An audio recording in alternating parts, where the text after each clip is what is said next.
When severe weather threatens your hometown, turn to the forecasters on WCCO 4 News. Clear weather coverage you can count on. Paul Douglas and the WCCO forecasters pinpoint severe weather and show you where it's going right down to the street where you live. With tools like Neighborhood Radar and Town Alert, nobody else in the Twin Cities does a better job of keeping you on top of the weather. Even when the weather's stormy, the weather coverage is always clear. The forecasters, only on WCCO 4 News.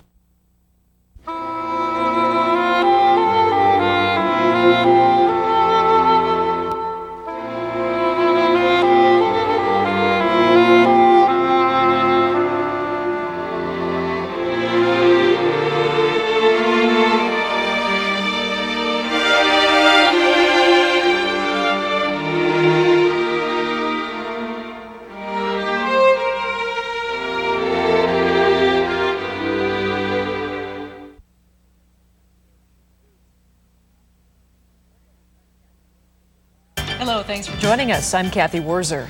And I'm Jim King. The Twisters picked up pieces of their lives and dumped them dozens of miles away. And we begin with several live reports on the tornadoes that swept across the area tonight. Bill Hudson has pictures of major damage on the campus of Gustavus Adolphus. And Dennis Doda is about 60 miles away where some of that debris landed. Well, our team coverage continues now with some of the worst damage. And Bill Hudson is in St. Peter right now. Bill, what can you tell us? Well, we can tell you off the top, sadly, the one fatality has been confirmed as a 6-year-old child, Jim. There are multiple injuries here, people being treated at a Mankato hospital, at least 3 people listed in critical condition. However, the search is far from over.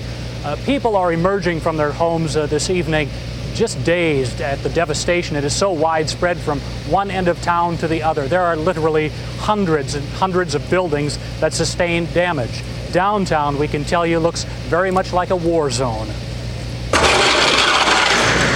Residents of St. Peter heeded the sirens and warnings and took cover. It was shortly after 5 p.m. when the Twisters scored a direct hit. Yeah, I could see it coming up past the church, and by the time I saw the twisting, we hit the basement, and it was over in just a matter of a couple minutes.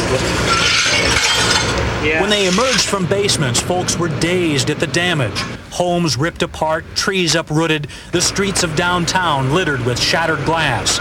Plows are being used to clear paths for rescue workers. 50 people took shelter at a McDonald's away from the large glass panes. As soon as we heard it and saw something coming, we just got everyone out of there, got back in the grill area, and then all of a sudden the playland just burst it and everyone just ducked. With power lines and trees blocking roadways, major highways are being detoured. Homeowners like Walt Timmerman are devastated by the sight of a once beautiful town torn to shreds. There's nothing left. I mean, I got every tree in my yard. I had 85-foot trees and they're gone. Everything. Plus your race car. I had a garage. I parked my van where I thought I'd be safe, but my garage went on top of it, so that's pretty bad. That's an understatement. It is very bad. This is just some of the tin that's just twisted apart and just dropped down here in the middle of downtown. Behind us, there's a lumber yard, the place where people would be going tomorrow to pick up supplies to cover up their shattered windows. The lumber yard has shattered itself. So again, Jim, just a complete devastation here in St. Peter. We can also tell you that 2 radio towers were blown over, as well as the steeple off of Christ Chapel up at Gustavus Adolphus. Sustained some major damage up there. We'll show you more of that tomorrow. What's the status on the missing right now, Bill?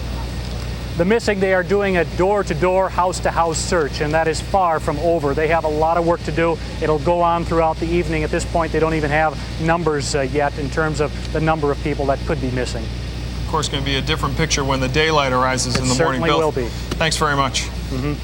Well, as the storm pushed north and east, it tore into the small town of La Center. That's about 15 miles northeast of St. Peter. Deborah Sherman has that part of this story.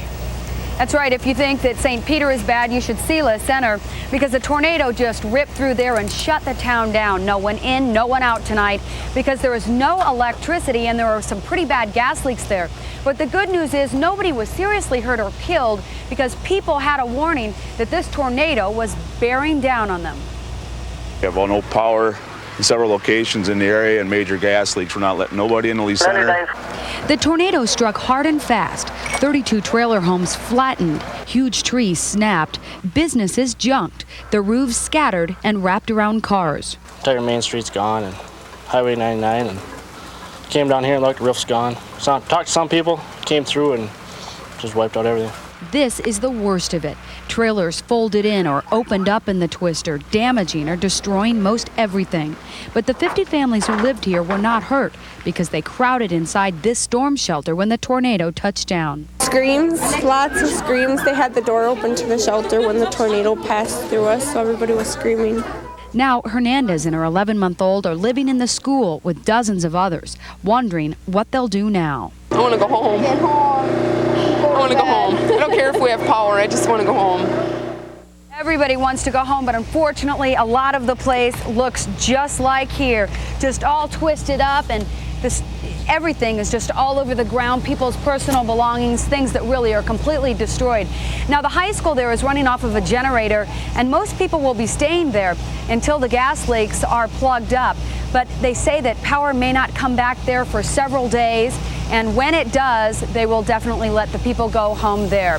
By the way, this is their second tornado there in 4 years, but we're told that this one is by far the worst.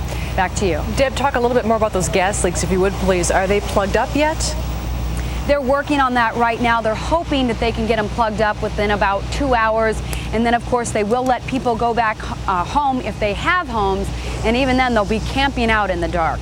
All right. Thank you, Deb. All right, Deb, thanks. And, of course, the team coverage continues. And now with Dennis Doty, you mentioned the debris. And here's a spot from the debris resulted actually about 60 miles away. It landed where Dennis Doty is now. Dennis, can you fill us in on that story? Well, folks had a scare of their own here in the southern part of the Twin Cities tonight. The sirens sounded in Apple Valley, but once the danger had passed, people were left with just that sheer and awesome disbelief at the power that a tornado can deliver. All kinds of garbage and artifacts were dumped here this far to the north, all apparently dropped, delivered, that is, by tornado airmail. St. Peter. Right here. The obit page from a St. Peter newspaper, just one of the special deliveries that fell with the rain on Lynette Stranger's Apple Valley yard. Also fluttering down construction materials and pages of a textbook. And then the receipt from some printing company out of St. Peter. Across the street, neighbor Richard Cornell also found a special delivery, also with a St. Peter address. You know, and I think after about 5 or 10 minutes after we picked up this stuff, then the sirens went off around here. So it was kind of interesting. Scary and interesting. We talked to another man in Eagan who said he found documents that apparently had come from the public library in La Center. Damage quite widespread, and the artifacts lay all about us here. Back to you. Awesome display of power. All right, Dennis, thanks very much. The storms also hit hard in the small town of Comfrey in southern Minnesota. A tornado went through the center of town, destroying homes and businesses. A dozen people were hurt. Roads into the town are blocked, and the National Guard is helping out. About 100 people cannot sleep in their own homes tonight. In all, NSP says that there are about 2,200 people in the southern Minnesota area without power because of the storms. The devastating storm that hit southern Minnesota has many communities picking up the pieces this morning. One child is dead and dozens of others are injured after the wicked weather ripped through several small towns. WCCO's Bill Hudson is in St. Peter, a place where some of the worst damage is. Bill, it's daylight now. What can you see behind you? You can see a lot, and it is absolutely awesome. You cannot believe the devastation in St. Peter from one end of town to the other. We're right downtown, right off of Main Street. This is an area that was a lumber yard down by the river, completely gone. As we turn around here, this is looking up Main Street, actually north on 169 as you go towards the cities. Debris scattered all over, all these storefronts, windows blown out, bricks off buildings. See this brick building across the street? That's about a 100-year-old building, the old Wells Federal building. The roof is gone. Bricks are falling down on the sidewalk. It's devastated as well. But the real story is when you go up this hill, that's up into the residential area of St. Peter. That's where the 10,000 residents live here in St. Peter, the area that rescue crews were going door to door last night in search of more victims. Anybody out there? Hello, sir. Everybody okay here? Firefighters went door to door in search of the missing or more victims. Despite the widespread devastation, casualties are amazingly low. I hope I don't find anybody laying down. That's pretty what I hope. fortunate there so far. Yeah, we've been real good. We have everybody we've found, they've been up, talking, walking, but we don't want anybody down. Heavy machinery was called in to pull apart this collapsed home, a college English professor's, whom friends hope and pray is away on spring break. By early morning, the tornado's fury had turned to fire. With the entire town without power, firefighters think a burning candle touched off this apartment blaze. No one was injured. Meantime, stunned victims await daybreak to assess the greater damage on their homes and businesses. There was debris everywhere, trees, power lines are down everywhere. You couldn't get more than a block in your car. There was stuff everywhere. It took just seconds for the tornado to turn a once stately Gustavus Adolphus campus into an ugly mess of shattered glass and gutted buildings. There's nothing left. I mean, I got every tree in my yard. I had 85-foot trees and they're gone. Everything. It is just from one end of town to the other, Dave. A devastation down here in St. Peter, a very, very sad sight. The good news is, however, that the overnight search, the door-to-door search that the firefighters were doing produced no further victims. David? Bill, have you seen many people out on the streets this morning surveying some of the damage of their property? They're just starting to come out now. Both entrances, 169 and 99, 22 are all blocked off, so gawkers, sightseers cannot get into town. But there are a number of people driving around. As you can see, a lot of utility trucks. Here's a gas truck, a mini Gasco truck coming through town now. There were a number of gas mains that were busted that they had to shut off to prevent further gas leaks and fires and so forth, but there are some people driving around. I suspect that they are residents just out to get their first real glimpse at this tremendous damage. And it is devastating to see those pictures. Thanks a lot, Bill. Sure. 15 miles northeast of St. Peter in the town of Le Center, people are waking up in shelters, unable to stay in their homes after the storm. Many folks spent the night in this school because much of the town is without power and many homes are destroyed. Others are doing what they can to help those who lost so much in the deadly storms, a scene that people here will never forget. Folks in Comfrey will be surveying the damage this morning after a tornado swept through their center of town. About 100 people are waking up away from their homes because of all the damage. Many homes and businesses are destroyed. At least a dozen people were hurt. The day after the storm, and what an incredible story the pictures are showing us of death and destruction. Here's the latest. A 6-year-old boy is dead after a twister lifts the van he was in and rips it right off the road. At least 38 people are injured. 3 of them are in critical condition this evening. More than 500 homes in St. Peter are destroyed. More than 2,200 homes in St. Peter are damaged. 90% of the homes and businesses in Comfrey are damaged or destroyed. American Red Cross shelters housed 400 people overnight. And a Minnesota Senate committee has already approved up to $10 million in tornado relief money. We have a team of reporters covering the spring twisters, beginning with our own Don Shelby, who is live in St. Peter. Don? We're standing here at what used to be the public school. It was turned into a community center not long ago. The wall was standing right here, was a 4-course brick wall. It has been blown in onto the gymnasium floor. On the other side of that, where the wall collapsed, a man was buried alive. Now here's the timeline according to the National Weather Service for how those storms hit. Tornadoes touched down in Comfrey at 4:40 in the evening. By 5:50, they had already gotten into St. Peter. Then they went on by 6 o'clock to Le Center. They kept right on going, twisting on through Lonsdale at about 6:20. Now, we already gave you the numbers, but the pictures bring home the most impact. Captain Dale Dobish in the Live Eye in the Sky helicopter recorded what is left of a lot of these St. Peter neighborhoods. He also flew over what is left of a rural feedlot operation, a damaged farmhouse surrounded by the foundations of farm buildings, and lumber that seems to be nothing but matchsticks. We have even more incredible pictures to show you, because wherever you point your camera in St. Peter or Comfrey, you're going to end up with an incredible picture. We want to continue now our team coverage with Mike Walsher standing by in St. Peter. Mike. Well, that's right, Don. You know, the devastation here is so complete. This is not unusual. This was Gary Lacey's main floor to his house. It is now tipped up against his neighbors. I'm standing on his stairs to his basement, which were blown out of the basement, out of the house, and then dumped in his neighbor's front yard. You know, many of us believe that St. Peter was really one of the prettiest towns along the Minnesota River, with its old homes, its beautiful stately trees, and its old churches. And all of them, sadly enough, took the brunt of this tornado's wrath. The tornado damaged or destroyed hundreds of older homes in St. Peter, homes like the one Cindy Scramstad and her husband spent the last 2 years remodeling. Yesterday we were sitting outside deciding how we were going to finish it off before the storm hit. But I'm going to tear it down. Yeah. Start all over. On the southwest edge of St. Peter, these townhomes, many only 1 or 2 years old, were destroyed. Some wiped right off their foundations. Numbed residents picked through the rubble, hoping to salvage some valuables.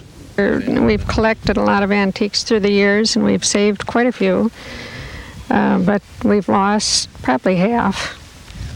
It's 40 years of collecting. Governor Arnie Carlson stopped here late Monday afternoon to talk with storm victims. The window slammed. Elsewhere in St. Peter, the beautiful old churches sustained heavy damage. The Catholic Church probably will have to be demolished.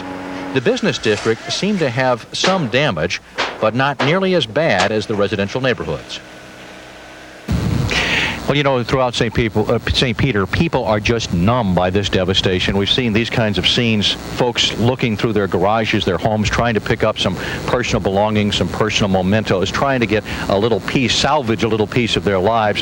Here's a trailer they pulled up to this house, and they picked out some old mud-splattered books, a variety of sewing machines, some Christmas decorations, anything people can find to remind themselves of some sense of normalcy and to grab on to what they can of their lives as their homes, many of the homes here, are destroyed. Don? One death that we can report from this tornado. A young boy, making it even more sad. A 6-year-old child by the name of Dustin Schneider was killed when the van in which he was riding near St. Peter was blown off the road by the winds and went into a muddy area, and then because of some sort of vacuum pressure caused by the differential in pressure, the child was sucked out of the van and thrown something like 150 yards into that field, and he was killed.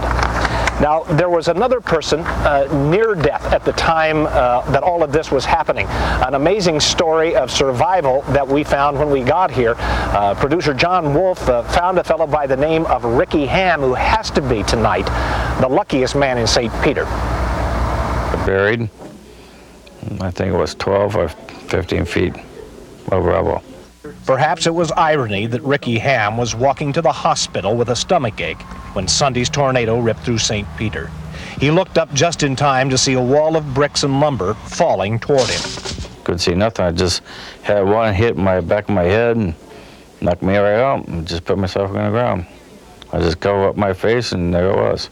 All the stuff just kept on pouring on me. Couldn't get none of it off, couldn't do nothing. I was pinned to the ground. Unable to move, Ricky could only holler and pray for help. Well, when I was screaming for 3 hours, one of paramedics or somebody from town there heard me and started coming over and said, "You need help down there?" I said, "Yeah, I'm buried." They started undigging me.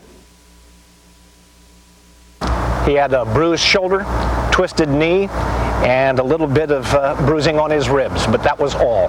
He is the luckiest person in St. Peter this evening. Several towns around St. Peter are cleaning up tonight. One of them is the town of Comfrey, and that cleanup process is going to be an extremely long process because that town has been devastated. And that is where Deborah Sherman is standing by live with more. Deborah? Don, the National Weather Service has just told us that on a scale of 5, 0 to 5, Comfrey ranks third for damage. And here's the evidence of some of that. the tree right here uprooted. It's been here for many years. Look at this home behind me. It has shattered windows and the foundation is very bad. And this is actually one of the better homes. Many of the other homes are simply gone. And over here you can see sheet metal has just wrapped itself around things. And over there, more destruction everywhere. We've also learned that people here only had 45 seconds, a 45-second warning to find out that a tornado 1 mile wide was coming their way. Getting out here today and looking at the mess, it's unbelievable.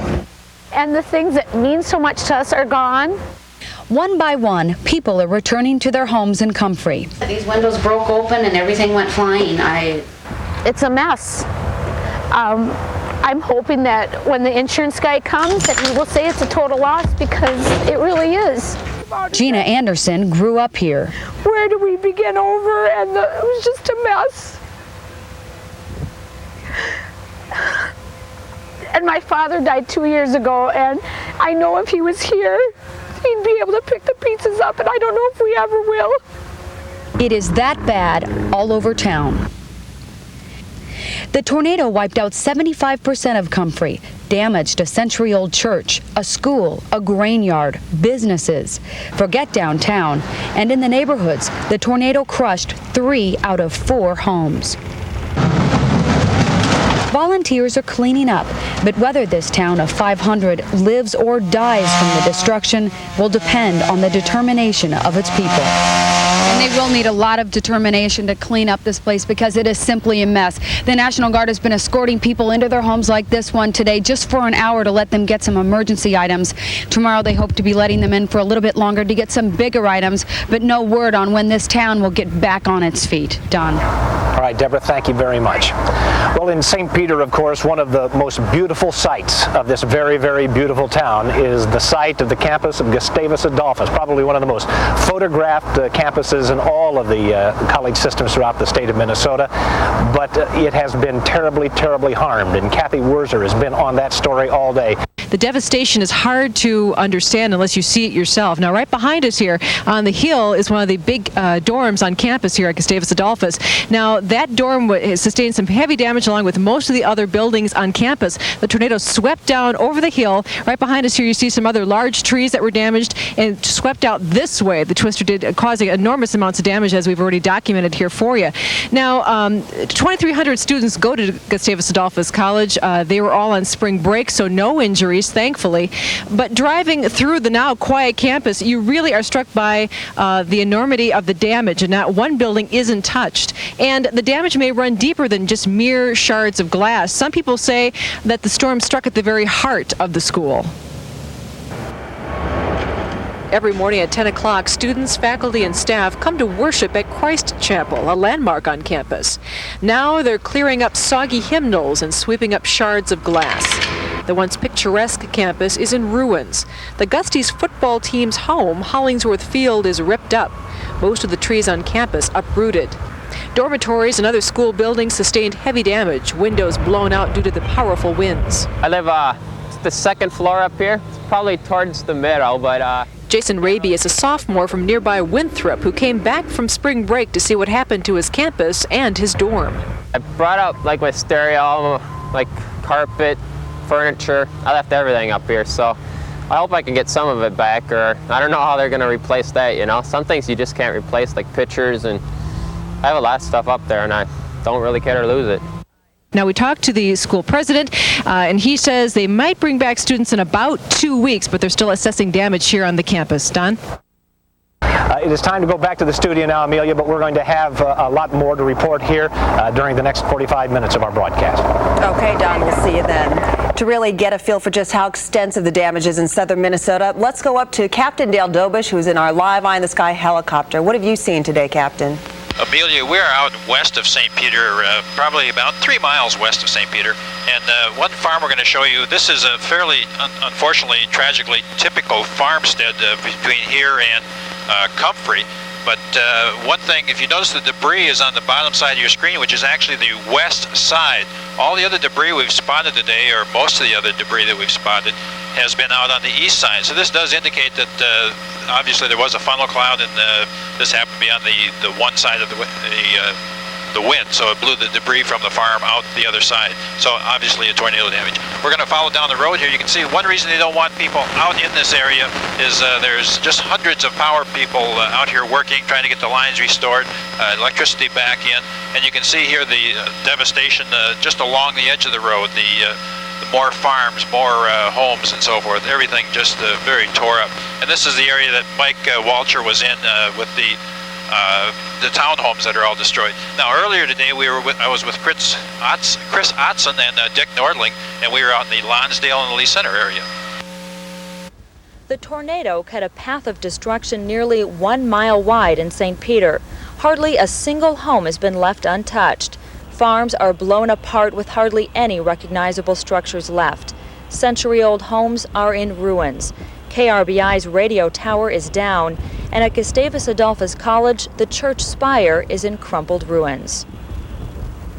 The tornado then raced toward Le Center. One target, a trailer park. Family homes are now twisted wreckage. Glass everywhere inside. The inside, the living room is the worst, right in here, because there's glass, everything off the walls, my stuff is all over. The tornado cut a path nearly a half a mile wide here, throwing semi-trailers into fields. Finally, the tornado settled on Lonsdale, destroying more than 10 buildings. We were able to see the satellite dish in the backyard come up out of the ground, and then the neighbor's tree went down, and then the garage was gone, and we came flying out of the house to make sure them guys were all okay. In a matter of 3 minutes, it was gone. Home video tells the story. The March twisters cut a swath 1.25 miles wide, the worst destruction by winds in a decade. Businesses as well as homes crushed, walls gone, interiors and lives exposed. Cars that weren't crushed were tossed around like toys. Victims, their early futile attempts to make things better. Even the fields of play were destroyed, bleachers bent like coat hangers. Livestock with no place to hide, dead. Once glorious concourse of the old Main at Gustavus, lined with 100-year-old trees, gone forever. We are standing here at what used to be a gymnasium where about 6 or 7 generations of St. Peterites were playing basketball. They would probably have loved to have watched that game tonight on television, but those people who would like to have watched it in the comfort of their own homes, so many of them don't have homes. Those that do are busy helping their neighbors. Those that do would not have a television set that's working because this town is blacked out tonight. There is no power down here in St. Peter. There is no power in much of this area that was stricken by those several tornadoes that came through this area. 2 people now have died as a result of the twisters. We told you, of course, earlier about the young boy that died, but the thousands of homes have been damaged or destroyed. The destruction's so bad that students at Gustavus Adolphus College in St. Peter may not be able to return for spring break for weeks and weeks. One man took pictures of the tornadoes as they came through, as they rolled through St. Peter and the other cities along the Minnesota River. He stepped out of his home in the farming area near New Ulm and took these pictures of the twister. You can see the storm is about a mile, perhaps 1.25 miles wide. The man shot this from his backyard, and then moments later he and his son had to run to the basement to take cover. They returned a little later to take pictures of the hail falling into their yard. We have to tell you that an 85-year-old man who lived in rural Hanska, who was injured when the twister hit late yesterday afternoon, has died of his injuries. The second victim who died was just 6 years of age. Dustin Schneider was killed when the force of one tornado literally sucked him right out of the van in which he was riding and dropped his body 150 yards away. Esme Murphy found a family who did everything right to save their own lives. Esme? Well, Don, this is a story of survival. We were 10 miles south of New Ulm in the farming country there. And if you've seen the movie Twister, you may recall the unbelievable scene of a cow being picked up by the tornado. Well, at this farm near New Ulm, celluloid met reality. This is what it looked like in the movie, a cow hurtling overhead along with all the other debris. But for Dean Schneider and his two oldest sons, life imitated art. And pretty soon all the pieces of the barn came by, and I literally saw a cow fly by, blow by. The Schneiders were way out in this field when they saw the twister coming. They were hoping to make it to this bunker for safety, but they couldn't. So instead, they had to cling to these bricks, hoping they'd make it through. Then we knew we were in trouble. As the three huddled against the bricks, the tornado chewed up and spit out their dairy farm.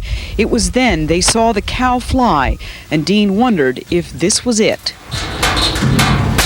That's when stuff started to hit us. Schneider suffered a gash to his head, Matt a minor neck injury and scrapes. Miraculously, Matt was barely hurt. 70 of their cows were killed. Their farm is destroyed, but they are grateful. Somebody was looking out for us, because there's no way we should have made it, like that. Actually consider it a miracle that they survived the 200-mile-an-hour plus winds in that farm field. Terrible damage done south of New Ulm, and this family was very, very lucky to get out alive. Frederica Freiberg was also out and about tonight trying to make some sense out of what happened. And Fred, what did you find?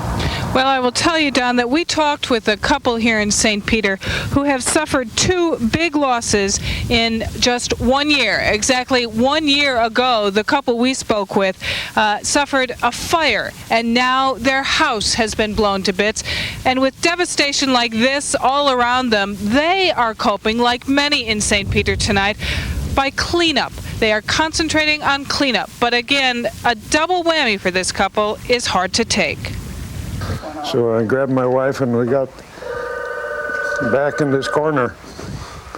And as the power went out and the crashing winds bore down, Paul and Lois Bjorklund held on to each other for dear life. When they made their way up from the basement, they saw half the house gone, the rest wrecked. This is the front room. And this was all new? Yep, everything, rugs and everything was all new. Everything was brand new because last March 31st, their home nearly burned to the ground. They had just finished rebuilding and refurbishing. How do you take it another time? I hope it don't ever happen again.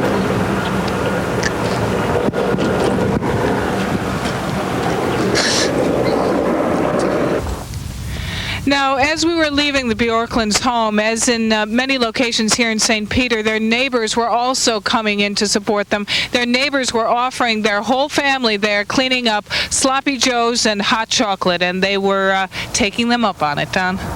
All right, Frederica, thank you.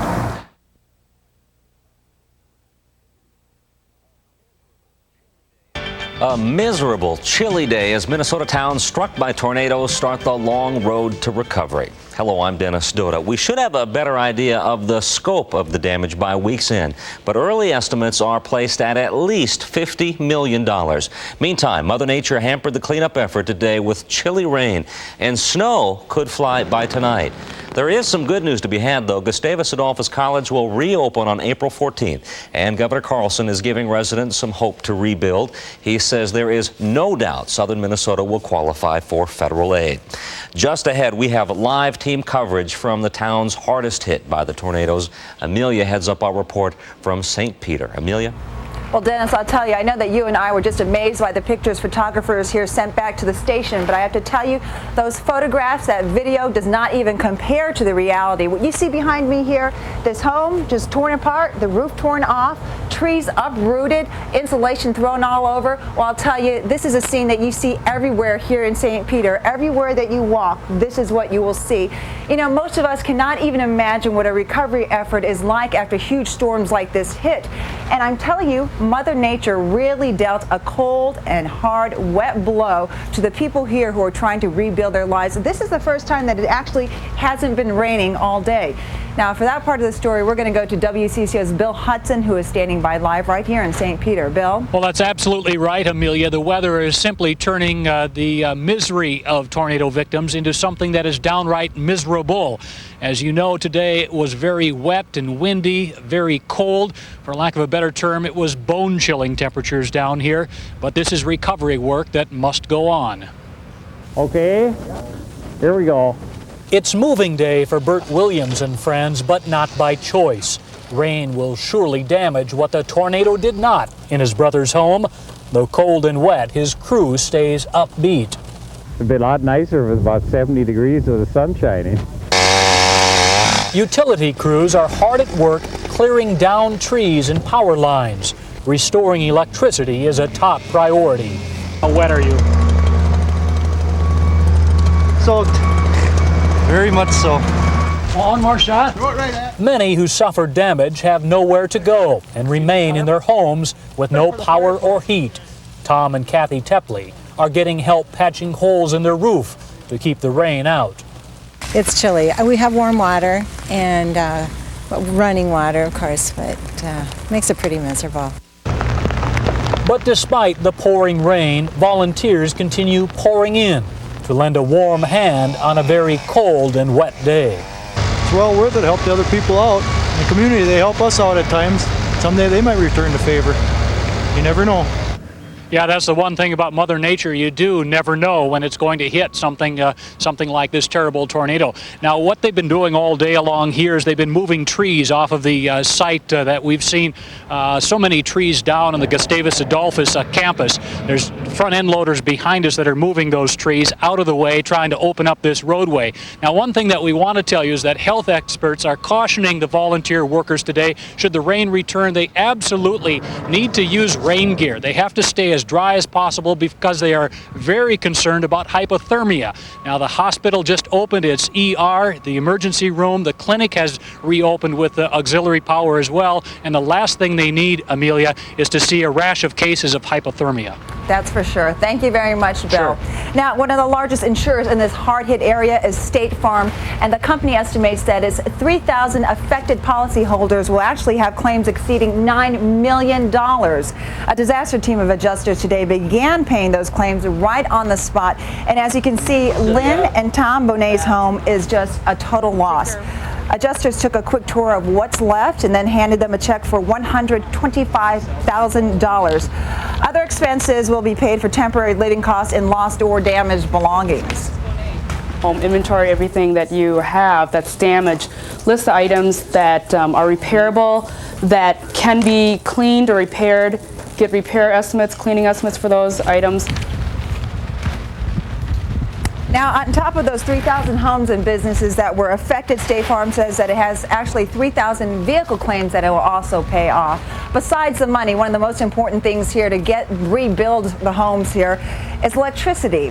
Now, power crews and co-ops from all over the state are in St. Peter tonight, scrambling to get lines and poles right back up. Now, some homes actually do have power, but service is pretty patchy. We're told that St. Peter's east side could be waiting the longest because of the extensive damage in that part of town. But you know what? Lots of other services are also needed before life can start getting back to normal, if it actually can. For that part of the story, we're going to go to WCCO's Kathy Wurzer, who's also standing by live right here in St. Peter. Kathy? Well, Amelia, it's been about 48 hours since a massive tornado tore through this little town, leaving all this destruction in its wake. But already we've found that business is slowly starting to get back to normal here in St. Peter. As a matter of fact, the first order of business is feeding tired, hungry residents. The Moore 4 supermarket is open. You can imagine with no electricity, fresh produce and meat is in short supply. But generators are keeping refrigerators and freezers going, and clerks are busy restocking perishable items. They're operating on auxiliary power at the local drugstore, too. Residents who literally had their prescription drugs blown away are now getting needed help. Care of everybody that we can find out about. We're delivering medication, we're filling it, and we're driving back and forth with the doctors. They're doing everything they can to keep on, with anything that's needed. And coming up at 6 o'clock, we'll tell you exactly how the St. Peter business community is recovering in order to help local residents. Amelia? Okay, thank you very much, Kathy. Now, for the past few days, you've actually seen the disaster that was caused by the tornadoes, but you're going to actually see the actual tornado. Home video captured it as it was approaching St. Peter. That could be a tornado on the ground right there.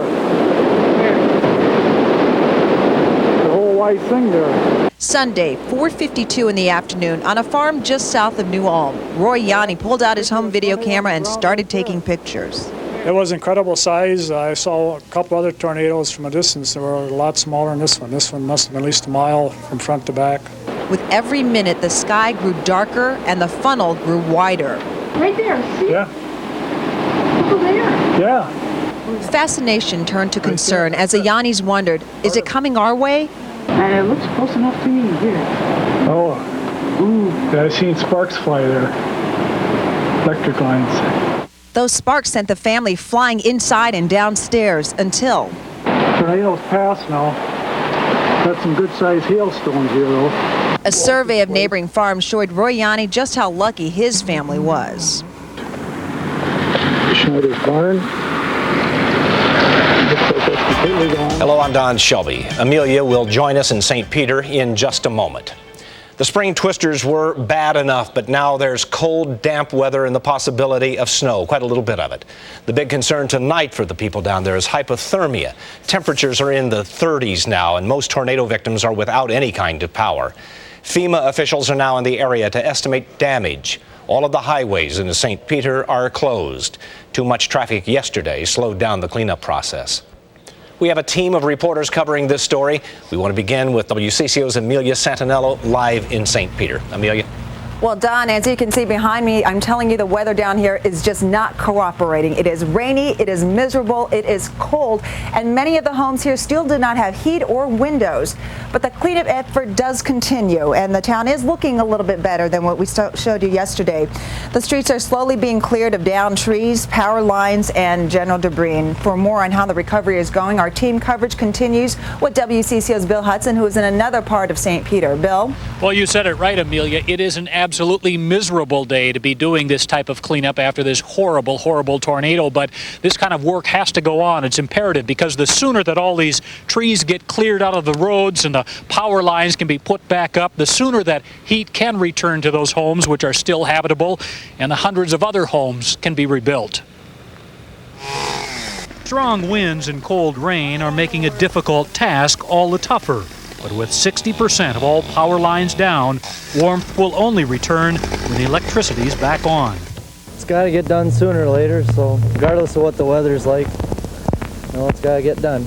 That can-do attitude is seen all over St. Peter, patching leaky roofs with tarps and putting stoplights back up. Driving rain didn't keep teams of high school students from doing their part. Rain, snow, slush, sleet, hail. Is it miserable? It is. It's miserable.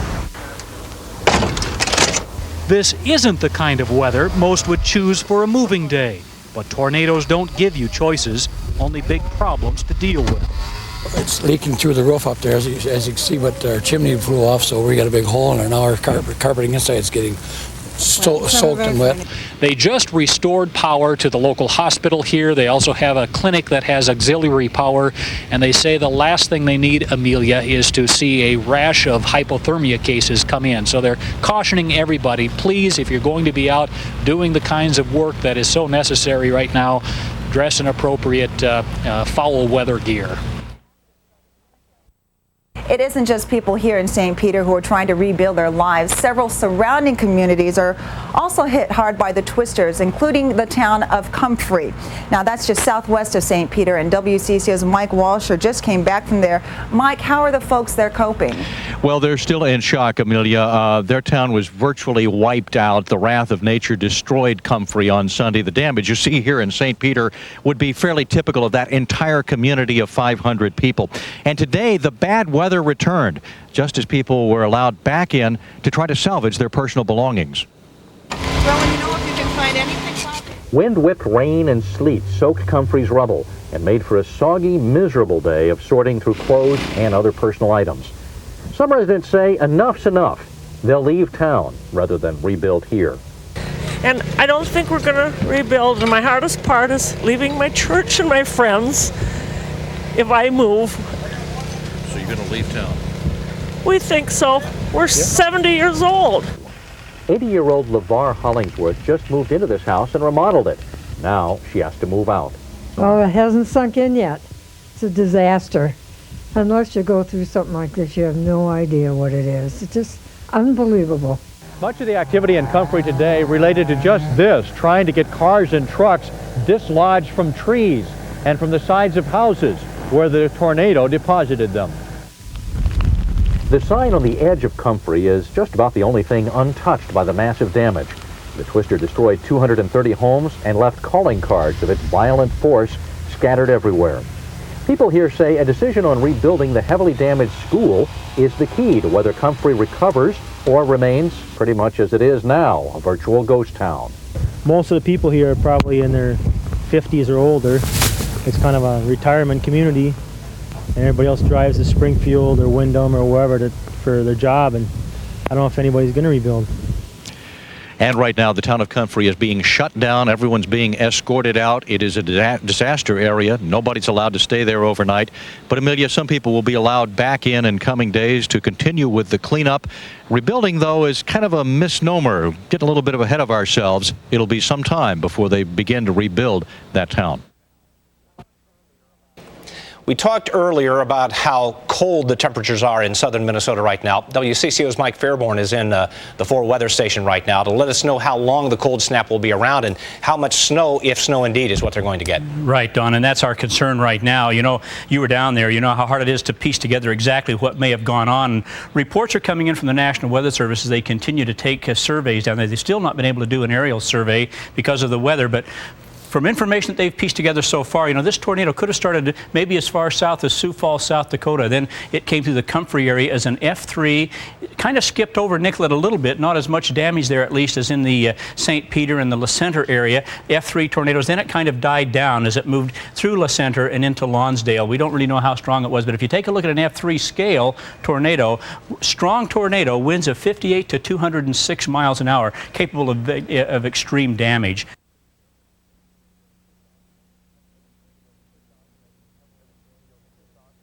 WCCO's Chris Austin has been covering this story from the very beginning, and she has the very latest from St. Peter. Dave, yeah, first rain, now it's snowing, and it's going to make cleanup difficult again today. We were speaking with some Gustavus people earlier. They have yet to board up all the windows in the dorms. They're not even close to finished with that. And of course, residents are having a hard time with this as well. We just ran into Bob Mayland here a short time ago, St. Peter resident. Good morning, Bob. Good morning. And you can see Bob's house in the distance there, that white house. Bob, what have you had to do to protect your home from the elements? Well, we had to try to get some new rafters up, ravaging the splintered rafters from the garage that was leveled. What's the mood of the community this morning? Well, our next door neighbor got hit partially, and they're upbeat. They're taking it in stride, and we know there are those who have it worse than we, and so it's a family affair. Okay. All of St. Peter, all trying to do the best we can, and with the help of the Lord, we're going to make it. You bet. Thanks a lot, Bob. That's true. People really are pitching in and helping out a great deal. When you talk to people, they say, well, there's always someone worse off than I am. So people are really hanging in there, and their mood is fairly upbeat, but you have to admit it is difficult to work in these conditions. The one thing you can always count on in a situation like this is the kindness of Minnesotans. The folks in East Grand Forks are demonstrating that. Last year, you may remember, they had to start their lives over after spring floods damaged their homes, schools, and communities. People across the country helped them. Now the mayor of East Grand Forks says it's time to give back. Mayor Lynn Staus sent a letter to students encouraging them and their families to give money to help the tornado victims. And Fargo is also helping out. Yesterday, 50 generators used during the Fargo floods were loaded on a truck and sent to St. Peter. One official calls it payback time. It has now been 3 days since the spring twisters tore through southern Minnesota, and life is slowly, ever so slowly getting back to some kind of normalcy. Here's the very latest. President Clinton today declared 4 southern Minnesota counties disaster areas. The latest numbers show that 990 homes were damaged by the tornadoes.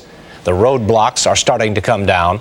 The Minnesota Department of Transportation says it will reopen highways 169, 22, and 99 at 6 o'clock tonight into St. Peter. The highways have been closed since Sunday evening. Highway 258 at Comfrey, though, will stay closed. We have a team of reporters covering this story, so let's begin with WCCO's Amelia Santinello, who is live in St. Peter. Amelia? Don, when you look behind you, as you said, it's hard to imagine that things are coming back to becoming a little bit more normal. I have to tell you, it was snowing this morning, but that certainly didn't stop a lot of the volunteers and the residents from coming outside to pick up and begin cleaning up and rebuilding their lives. Now, the power crews have been working tirelessly. They're trying to restore electricity to these homes because there are a lot of them that don't have electricity, as we showed you last night. They're living by candlelight. Now, just an hour southwest of here in the town of Comfrey, the entire town has been evacuated. And the town has a population of about 425 people. WCCO's Mike Walsher went there again today, and he's back with us here in St. Peter. Mike? Well, Amelia, I can tell you they're making a lot of progress in Comfrey. In just one day, the proud people there and lots of volunteers have removed the trees and many of the stumps from yards and the streets. They're even starting to restring some of the power lines. You know, Comfrey celebrates its centennial next year, 1999. It'll be 100 years old. The question now, though, is how much of that town will rebuild to take part in that 100th anniversary celebration. For the third day since the twister struck, harsh weather hampered efforts to clean up Comfrey. This day, a strong north wind chilled workers. Karen Hillesheim moved here to escape the crime in California. Her family's garage blew apart in the tornado, but the house is still standing. She admits she's in shock. I just kind of feel, you know, like I'm walking through the Twister movie or something, you know, and I don't know. Maybe it just hasn't hit me yet. You know, you're just trying to do what you need to do and get the house done and try and clean up, and then maybe later it'll smack you upside the head or something. Here on the main street of Comfrey, many of the businesses are destroyed. The grocery store, the drugstore, the hardware store, even the auto dealership. And some of the merchants have said they're not sure they want to rebuild here unless the school is rebuilt. The school sustained heavy damage, and part of the building may have to be condemned and torn down. Still, Governor Arnie Carlson, in his visit to Comfrey on Wednesday, strongly urged the city to pass a resolution vowing to work with the school board to repair and reopen the building. But I think what's interesting is the amount of confidence that people have. And the amount of affection they have for their own sense of community. We're in Little Comfrey. 75% of the town has been destroyed. They have a lovely mayor, wonderful members of the city council, good town, and essentially they want to rebuild. But make no mistake, rebuilding Comfrey will not be an easy task. The damage to the grain elevator and to virtually every structure in town is that severe. The owners of the Eat Shop Cafe, a 50-year-old institution on Main Street, say they probably will not rebuild. Faith Clow's mother runs the place. Faith worked here as a teenager. Real sad. I mean, I could just bawl and bawl. I worked in this restaurant when I was in high school, and even before then I'd help my grandma, and then I worked after high school here for a while. And to come back and to see it's all going to be gone, I don't know when they're going to bulldoze it down is what they decided. The governor says he wants all the cities and counties to get their damage estimates together by Friday. He'd like to get an emergency funding bill to the legislature by Monday to get some upfront money to the farmers, the residents, and business owners who've been affected by this twister. And today's tornado damage appears to be worse than earlier tonight, at least in the agricultural area. It's now estimated that farm losses will top $44 million. Some of the most devastated farms are in the area of Hanska, that's in Brown County, and that's where WCCO's Bill Hudson continues our team coverage. For farms here in the Hanska area, the tornado ripped apart both their homes and their livelihoods, leaving little behind but the land to reclaim. But even that's going to be difficult on a farm site as messed up as this one. Where do you begin? Kenny Braulick looks around his farm home and can't believe it's real. But a visit by his insurance adjuster will soon determine if he'll replace what Sunday's tornado ripped away. Over there is a pig barn, a single-car garage with a greenery, a barn, part of the milk house. And back there's the machine shed. Across the road, his neighbors are not as lucky. Along with their twisted machinery, grain bins, and barns, their homes gone too. All but some jars of canned beans, mangled or missing. The twister's fury tore a swath so wide and long, it's now believed 300 farms were damaged or destroyed. This is what Virgil Schmeissing's farm looks like, a mess of twisted trees and machinery. With rain and no roof on his grain bin, all 5,000 bushels of corn had to be pulled out, but without power to run the augers. With stubborn portable generators, he'll find a way to get by. Inventive, I guess. You do the best you can. It's nearly impossible to calculate the total farm losses from this disaster. Certainly the homes, the buildings, the machinery and animals can be replaced. But how do you calculate the cost of lost opportunity for the many farmers like this one who stand very little chance this spring of getting back in the fields? Hometown banks are putting competition aside and they're teaming up to help St. Peter get back on its feet. The presidents of 3 independent banks met this afternoon. They came up with a plan to offer low-interest loans to those who need money right now. Banks will ease credit requirements and cut red tape for 7.5% loans in addition to the federal disaster aid that's been made available. Our money we're lending out, and again, we're behind the community because as the community goes, so goes the banks. Now, St. Peter is one of the oldest cities in the state of Minnesota, and if you've ever been down here, you know that the town is just full of history, but most of that history is gone. For that part of the story, we're going to go to WCCO's Kathy Wurzer. Kathy? Well, Amelia, many folks might not realize it, but St. Peter has the greatest number of historic buildings anywhere in Minnesota. 13 buildings are on the National Historic Register, and unfortunately, many of them are damaged by the twister.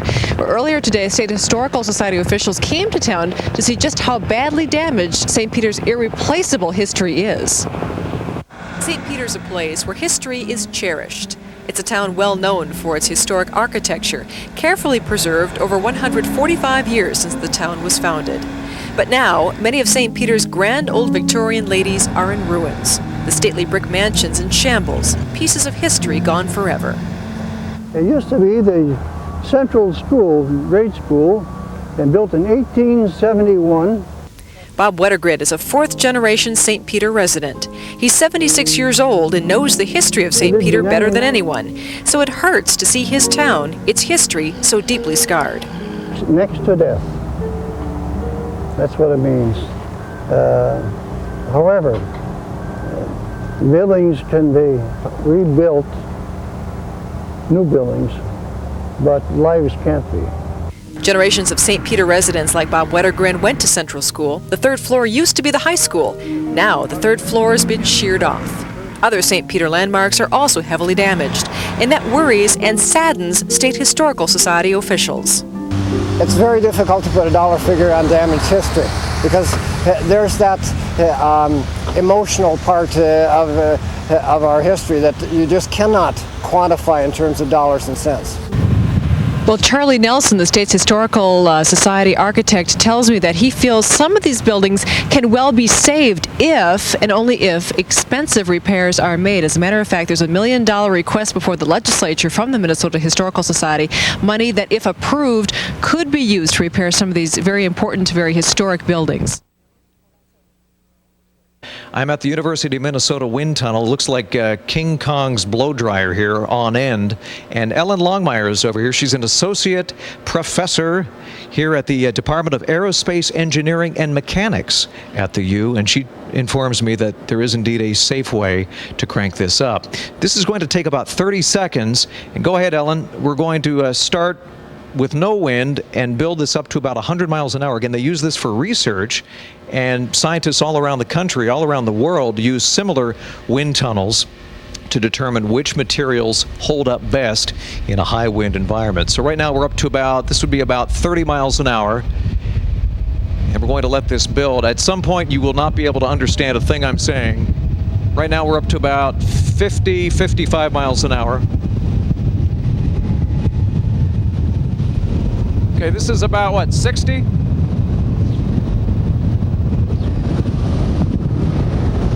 The problem is that the tornado that hit southern Minnesota, this happened in a matter of seconds.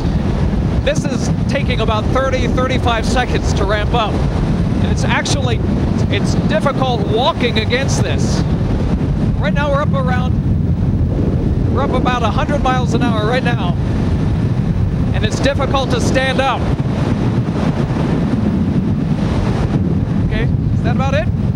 Okay, I'm going to try to, okay. When a tornado strikes, it's not only the high winds, but a sudden drop in barometric pressure that causes houses to literally explode. Again, that was some idea of what the winds in a tornado were like.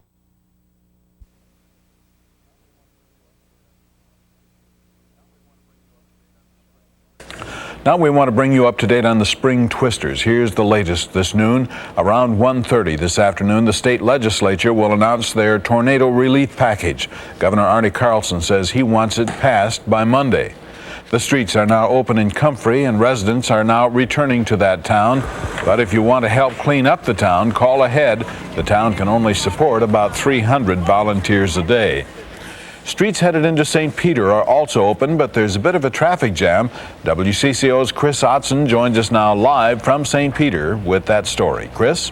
Well, Bill, the traffic is starting to thin out finally, but all morning, since about 8 a.m. this morning, it's been a major problem here in downtown St. Peter. Now, part of the problem is that residential streets were blocked off, so people are forced to use the main street to get either north or south of town. Also, there are no traffic lights in town, so there are stop signs at every intersection, and people have to stop at each one before they can get all the way through town.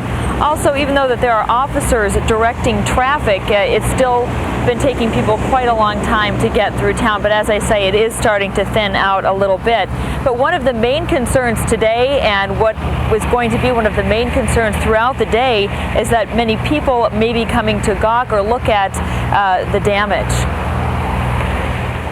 And they also want to keep these roads open for the volunteers to use. They're being bussed into the St. Peter community.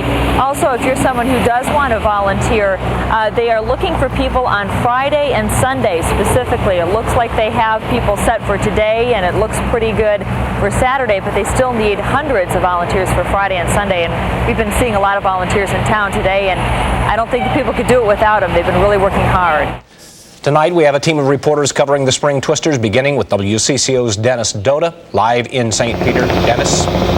Don, that cleanup has come at a cost. Dump trucks really rule the streets of St. Peter tonight. Tons and tons of this kind of debris have been scooped up and hauled off to temporary landfills. The work is dirty, it's exhausting, and as many people down here are finding out, it is also dangerous. Just trembly all over and lightheaded and dizzy. I still feel like that. We were feeling a little lightheaded over there. We didn't know what it was, so they just took us over here in the ambulance. A very close call this afternoon for some tornado cleanup volunteers in a house where they were working toxic chemicals. The hazardous materials team was called in and an entire block roped off. Got to practice our safety first. We've had enough catastrophe around here. We don't need to create any more, I guess. Doctors at the St. Peter Hospital say it's been a busy day, treating lots of cuts, bruises, and even carbon monoxide poisoning. The carbon monoxide came from portable generators used by homeowners to try to stay warm at night. I know I'd love to go back to work, but they said I can't. Scott Gosha's volunteer day ended abruptly. He was helping clear down trees when he got hit in the head by a large limb. Nothing real serious, just a bump on the head and bruised back. You know, you don't want to get too hasty when you're doing this cleanup. You know, the volunteers, they got to make sure they contact property owners to see, and vice versa too. Property owners got to be aware of some of the stuff that they might be setting out, so that everybody is on the same plane so nobody gets hurt. You know, it's going to cost an awful lot of money once this is all cleaned up to put St. Peter and these other communities back together. And while the federal government is deciding just how much money it will spend to help these tornado victims rebuild, Minnesota Governor Arnie Carlson says he doesn't want to wait. He wants the state to spend more than $27 million to fill in the gaps. It's to our best interest as a state for people as early as a week from this coming week to watch homes being built, to watch businesses being rebuilt. That gives you that sense of confidence, the uplift that you have. We want farmers to start to go into the field. I don't want them sitting there looking at the field and the debris that's on the field and wondering how they're going to purchase seeds. And the governor doesn't want them wondering long. He wants the legislature to pass his aid package by Monday. Free aid, fortunately, as we've been showing you down here all day, has been pouring into St. Peter, and that groundswell of volunteerism continued to grow today. Thousands of people have been pouring into the Treaty Site History Center on the north edge of town on Highway 169, and that's where the Salvation Army is coordinating all those arriving one at a time and by the busload. Once there, the visitors are signed in. They are given some instructions, taken to a sector by bus, taken to those areas where they're needed the most. And there has been some concern about these volunteers tying up traffic and getting in the the way of the heavy equipment. But if you park at the treaty side and you play by the rules of the system, then they say they can use out there all the help they can get. We do need a lot of volunteers in here to help us with, we have a lot of debris that we have to get totally cleaned up, so we can use a lot of people. And they can indeed. Many volunteers also being needed. Over in the city of Comfrey, 90% of that town wiped right off the face of the map. That's just southwest of this area, southwest of St. Peter. And WCCO's Caroline Lowe just returned from there. And Caroline, there's really been a lot of debate on whether or not it's worth rebuilding the town. Have they made a decision? Well, Dennis, in fact, that's been the question since Sunday. Will they rebuild or will they have to pave the town? Well, I just spoke personally with the mayor, Mayor Linda Wallin, and she tells me, in fact, they've made the decision to rebuild the town. To repeat, they have decided they will rebuild the town. Details will be announced at a community meeting tomorrow afternoon. Meanwhile, busloads with hundreds of volunteers poured into Comfrey this afternoon, where the volunteers spent the day helping the residents clean up the debris from Sunday. Well, maybe we should just start here with some of this debris and load this up here. This was my office here. Okay. At this time a year ago, Lynn Nordquist was busy sandbagging her hometown of Montevideo, fighting the floods. A little grill.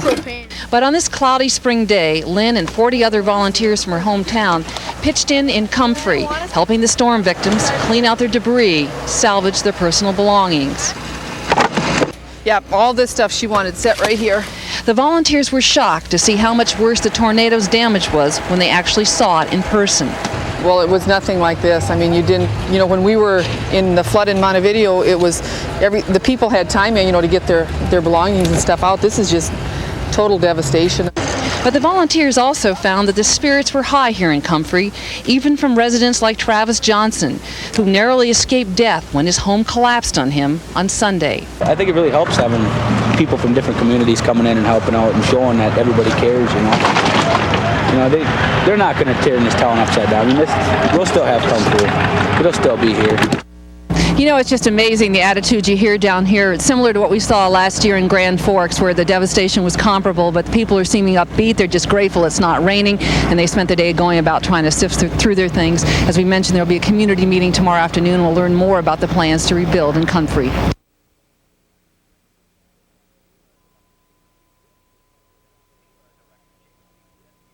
FEMA Director James Lee Witt is seeing the devastation firsthand today.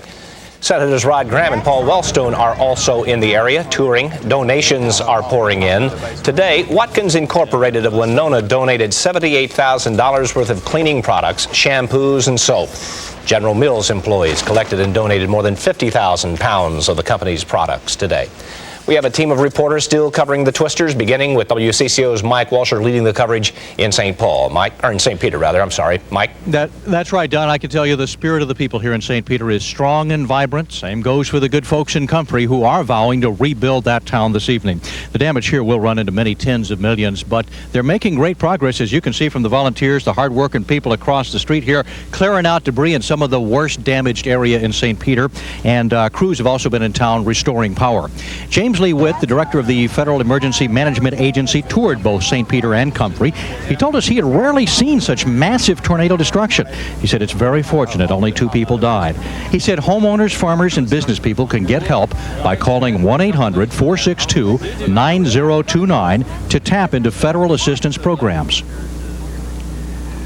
But people will go through a period of shock, and they'll go through a period of frustration, and then they just get really mad, and our job is to try to keep that frustration down and try to work with the community and the state and make sure those people have an opportunity to get in and get the help they may need, whether it's counseling or whatever it is. But it's almost like a bomb gone off.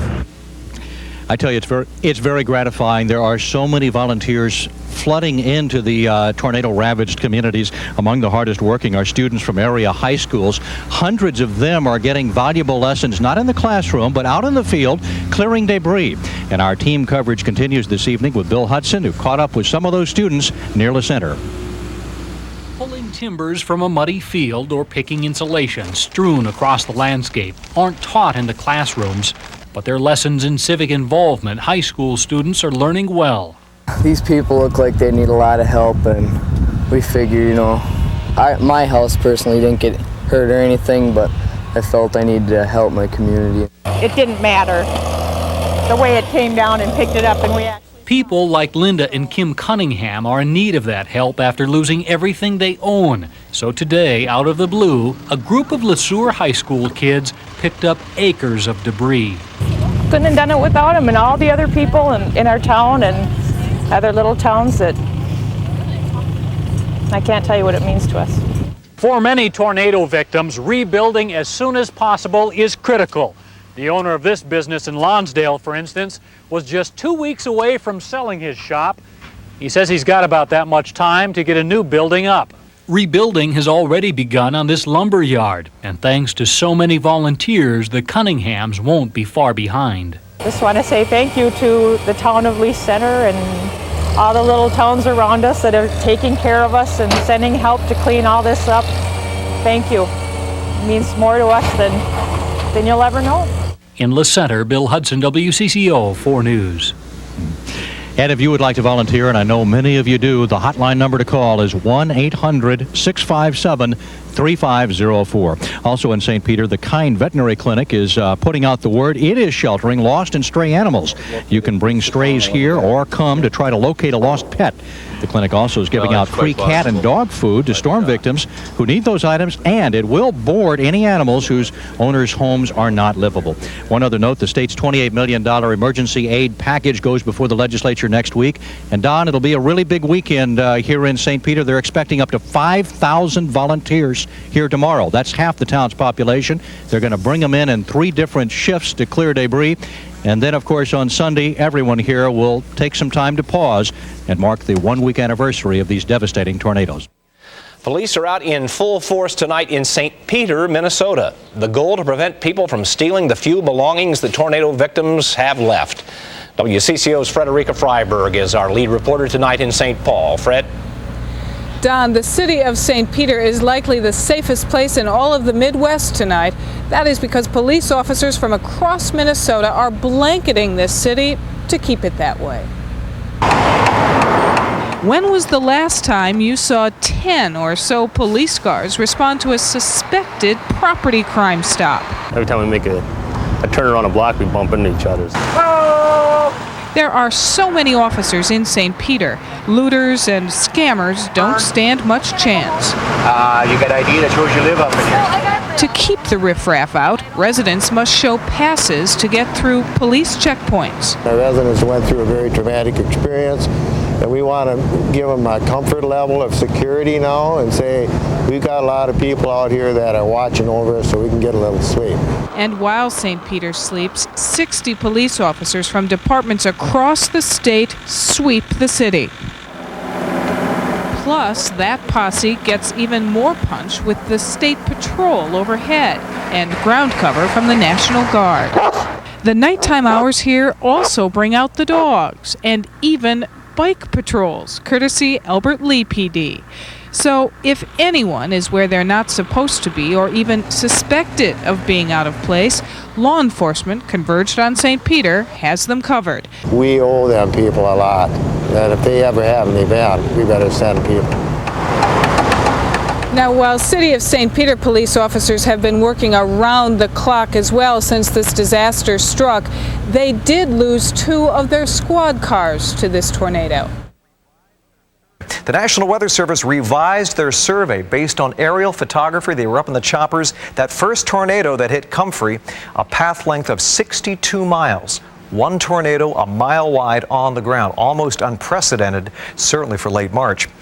The most tornado-prone metropolitan areas in the nation, Huntsville, oddly enough, ranks number 1, according to a company called Energy Analysis, which has done studies since 1950. Number 3 on the list, Oklahoma City. Minneapolis is 8th. St. Paul is 12th. 1,100 acres affected since 1950.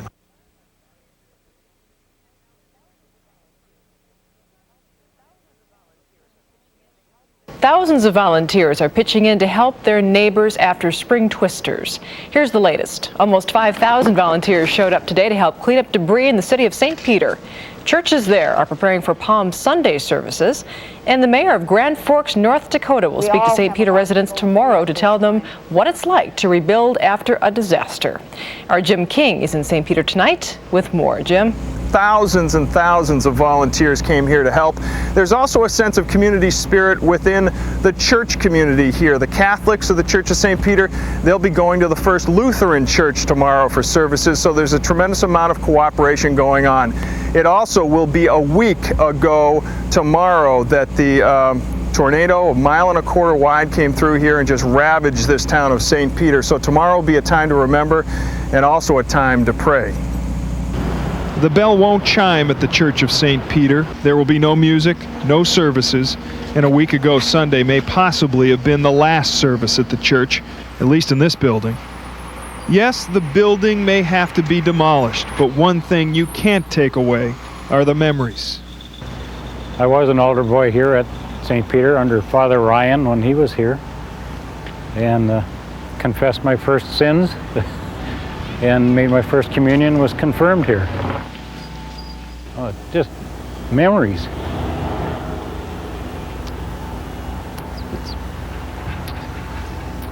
It's sad.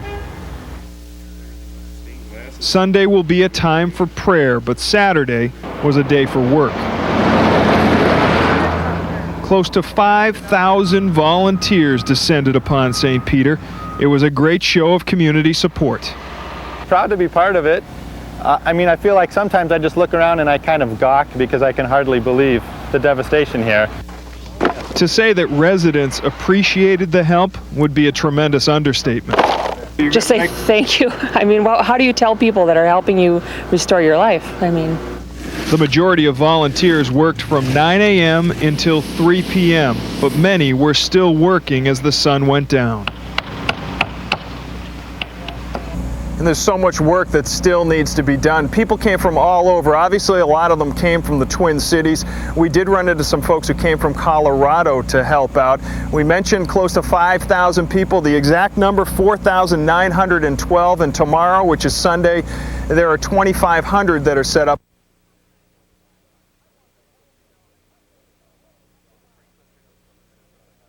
Well, the spring twisters in southern Minnesota have left an indelible mark on our memories. There have been a lot of moving pictures, but the toppled church steeple in the Gustavus Adolphus campus may be a lasting image for St. Peter residents.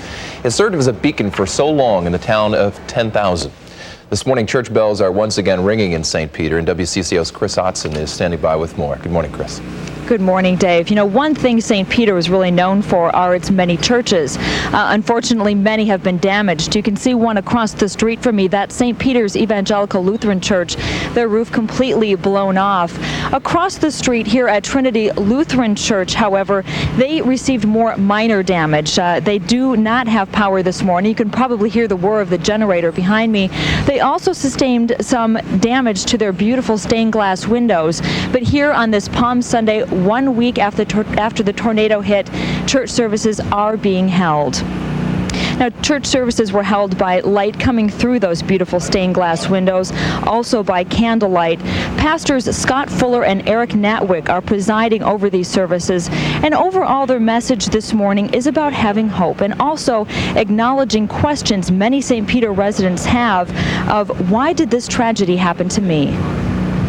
Wrestle with faith. Wrestle with God, asking, what is happening? Why is this happening, God? And some of those why questions are, why not me and why my neighbor? Just a few seconds. Or the opposite. Many people, I think, are glad to have these services this morning after an entire week of physically healing the town. Now they are healing their spirit this morning. And joining me now is Pastor Eric Natwick's wife, Mary Natwick. Nice to see you this morning. Thank you. Good to see you. I was listening to part of that sermon, and I suppose many people wonder, the tornado hit my home, spared another person's home. Are you hearing that a lot from residents in St. Peter? Absolutely. A lot, like you said earlier, emotionally is what we're really dealing with so much. And for all of us, we look around our town and it's so different, but for some of us that have been spared, we're really dealing with the guilt of why we were spared, and we can go home at night and have a hot shower and turn on our lights. And so it's a whole spectrum of feelings that we're all working through, and it's starting to hit home even harder now as the weeks gone by. And how can people work through this? I know there's no definitive answers, but what is the message for people to try to cope? Well, for so many of us, being here together today is we're realizing so much how we all need each other. and that all of us that have been spared have been working so hard this week to help others that have been hit. And we realize that we are all in it together, because just all of us together this morning in church, just to sit and look at each other and realize that we are all here and we have all been spared, and that humans and the love for us and God's love for all of us is what really matters. The most important thing, and I understand you have a fellowship hall where people are gathering, telling their stories this morning. That's correct. Part of the healing process. It is, and it's something that we need to do, and you need to say, not just once, but over and over again, and just draw strength from each other. Mary, good luck to you. Thanks for joining us this morning. Thank you. And Dave, we will be speaking to some of those people in the fellowship hall who will be going there after the services and telling their own stories about what happened. It's such an important part of this process to try to heal. All right, Chris, are they inviting other denominations into that church? Because I know a lot of other churches are in worse shape. Right. At Trinity Lutheran, they are not. It's Lutheran services here, but just up the road at First Lutheran Church, they are having their Lutheran services now. Then at 11 o'clock, the Catholics are borrowing that church to have their worship on Palm Sunday. They'll also be talking together about inventing also about what's been happening to them. So it's been a big community effort here. Kathy Wurzer spent the day in St. Peter today and joins us now with more. Kathy? Well, Jim, as a matter of fact, I'm in kind of an automobile graveyard of sorts. We're up by the St. Peter High School, and this is where all the really badly damaged cars and trucks were towed after last weekend's tornadoes. Now, this place might seem really eerie and ghostly, but today we found a lot of signs of hope and many signs that life is starting to return back to normal here in St. Peter. Here are some examples. Now, 2 elementary schools here in town will start classes tomorrow morning. The Red Cross, which has been so helpful in aiding the victims and helping coordinate cleanup, it's closing down one of its 3 service centers, and 90% of the homes and businesses in St. Peter have power tonight. That's good news. Well, townspeople say the outpouring of support has been just fabulous. The army of volunteers that have come to St. Peter to help clean up have done a great job. And one of those who knows just how important support is Grand Forks Mayor Pat Owens, who was in St. Peter today. I just can't get over the devastation here, though. It's amazing, and when you look at the path that Sadly, Pat Owens has seen a lot of devastation. As mayor of Grand Forks, she saw her town nearly swallowed by floodwaters or go up in flames last year. This year, an eerily similar experience for Owens, only it was hundreds of miles away, and that's what pulled her to St. Peter. During our flood, I just couldn't cry. There was so much to do, I could not cry, and I'm one who gets emotional at times. But when I saw your city on TV last week, I cried. And I cried for the 2 lives that were lost, and also for what I knew that you would have to go through. Owens offered advice and a sympathetic ear as she toured St. Peter, then spoke to townspeople at a local church. You'll go through frustration, you'll go through anger, you'll go through hurt, you'll go through blame. And don't be afraid to tell another person when you're hurting. But for many, Palm Sunday services in St. Peter provided more comfort than Mayor Owens ever could. Parishioners at Trinity Lutheran worshiped by candlelight and sunlight. This kind of a situation draws us closer together, and it draws us closer to the real meaning of life. Meanwhile, across town, Catholics worshipped at First Lutheran because their own church was destroyed. I grew up in the old school where we didn't even associate with non-Catholics. And so, yeah, it doesn't feel strange because that has gone. That's part of the past. And this Thursday, Catholics and Lutherans will hold a service and share communion together, which we've been told that's never happened before in St. Peter.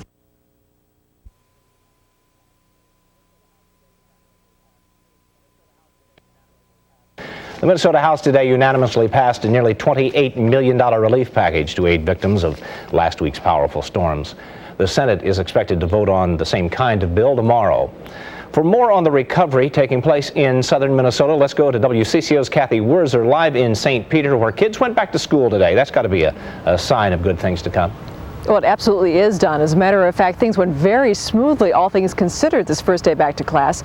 Kids, kindergarten through 6th grade, went to class today, half-day classes at St. Peter's 2 elementary schools. This one, South Elementary, and another one across town. Junior and senior high school students will go to classes next week in the afternoons because the senior high was so heavily damaged by the tornado. So let's tell you what happened today. Youngsters were greeted by teachers and a volunteer group of mental health counselors, all in an effort to help students deal with the emotional aftermath of the tornado. It was even tougher for kids at South Elementary because one of the students, 6-year-old Dustin Schneider, died in the storm. The goal today, get kids talking about their emotions. Like adults, I think some come back right away and cope and deal with it, and others struggle. And so we're going to have to really look for those kids and help them, and that's our goal today.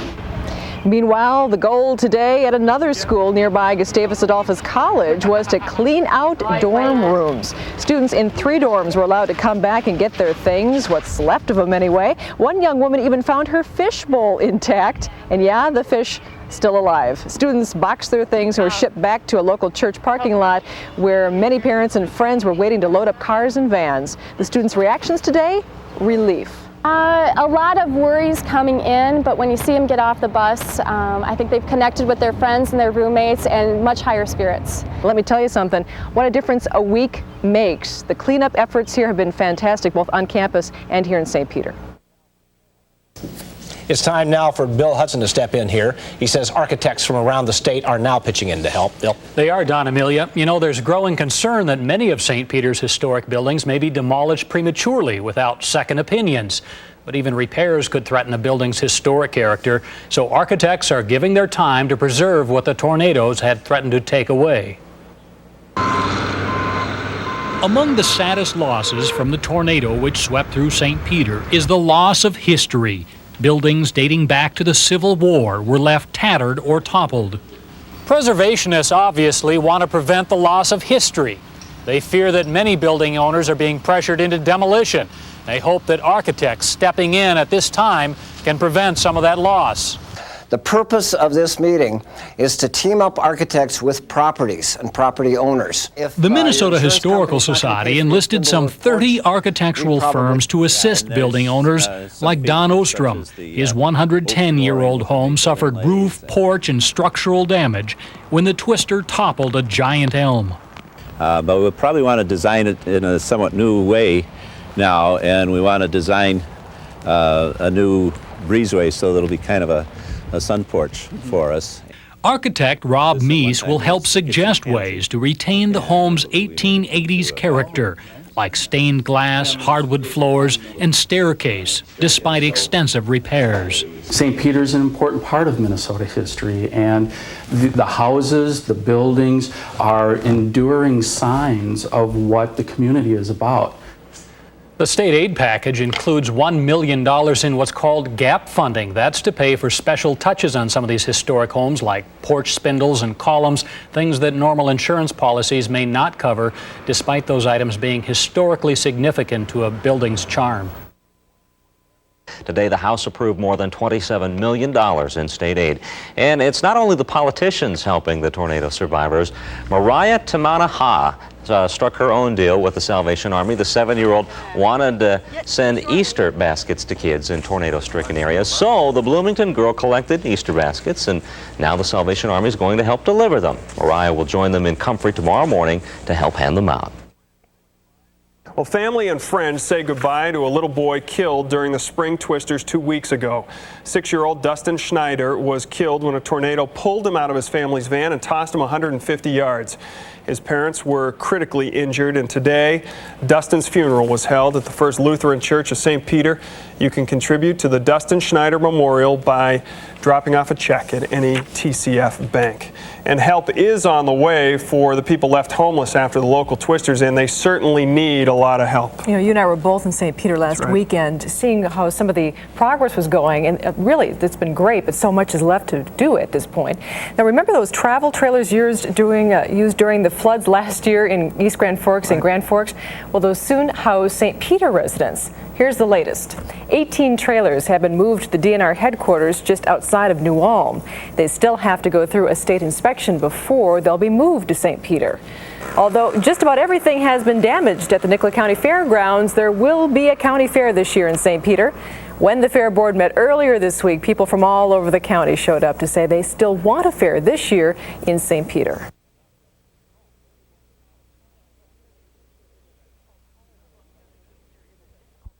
Well, you know, this Easter is a difficult holiday for many St. Peter residents. No doubt about it. They're still reeling from 200-mile-an-hour winds that demolished much of that community 2 weeks ago tonight.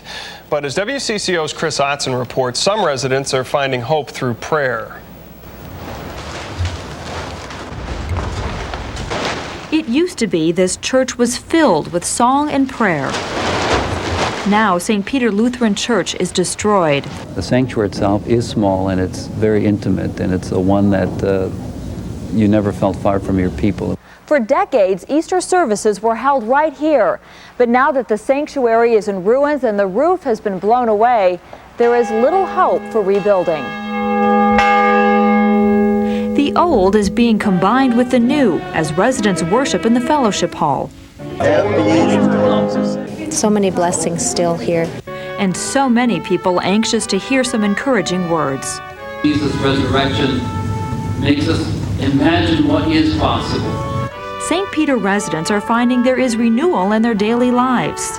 And I think coming to this house of worship, this sanctuary, reminded them that life goes on. This will be the place of worship for many Sundays to come. But residents are not feeling despair over the loss of their old church. Instead, many are looking forward with hope for building new memories. You know, you just go on with it. We just have to think positively on what the future can hold. In St. Peter, Chris Ottson, WCCO 4 News.